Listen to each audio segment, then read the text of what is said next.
what the priority of your goals are. So, perhaps a large goal, like in this case a destroy silo, can be made up of several different sub-actions. So, first you need to get inside the gate, then you need to actually destroy different sites, and then you need to send a bomber.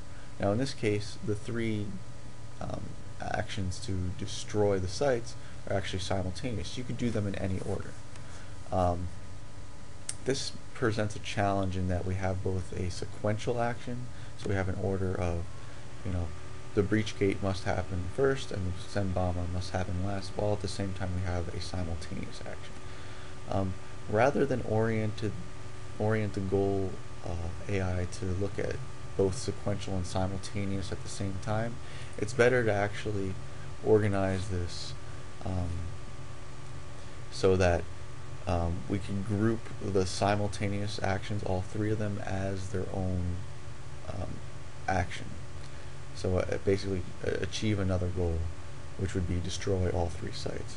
And so that we could have a sequential and we could have a simultaneous, basically hidden within the sequential.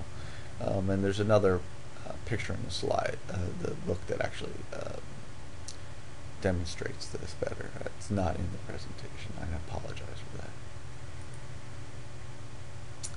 So in summary, we've gone over several different finite state machines and then different AI models that provide for organization and clearly defined transitions, so as to better allow for understanding on the programmer level, better implementation on the coding level, better understanding in the design level.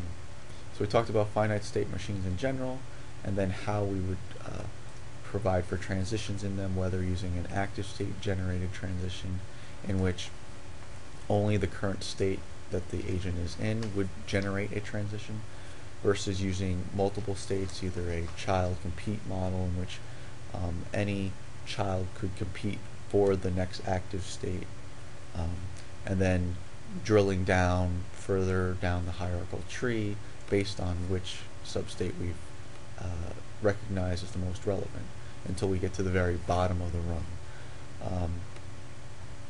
And several different ways of achieving that or the similar retaliation or parent control, all using heuristics to basically mathematically determine what is the best state to be used. These are a little bit more costly than the active state, but they provide for greater depth of variety in the AI actions. So abstractions and models, that fact that using a hierarchical state machine, we can actually think of it as far as, broad levels. I'm in the attack state versus the patrol state, instead of drilling all the way down, which makes it easier for designers to think about the concepts of where the AI is. We talked about some of the advantages and drawbacks, and then lastly we talked about goal-oriented AI and the advantages of that, and also the drawbacks of that, and that this also provides for even further detail and further interaction.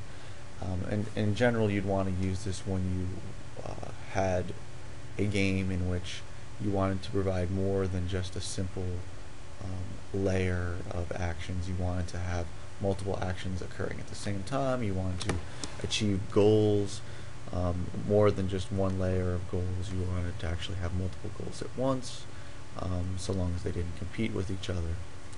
And so that is chapter 3.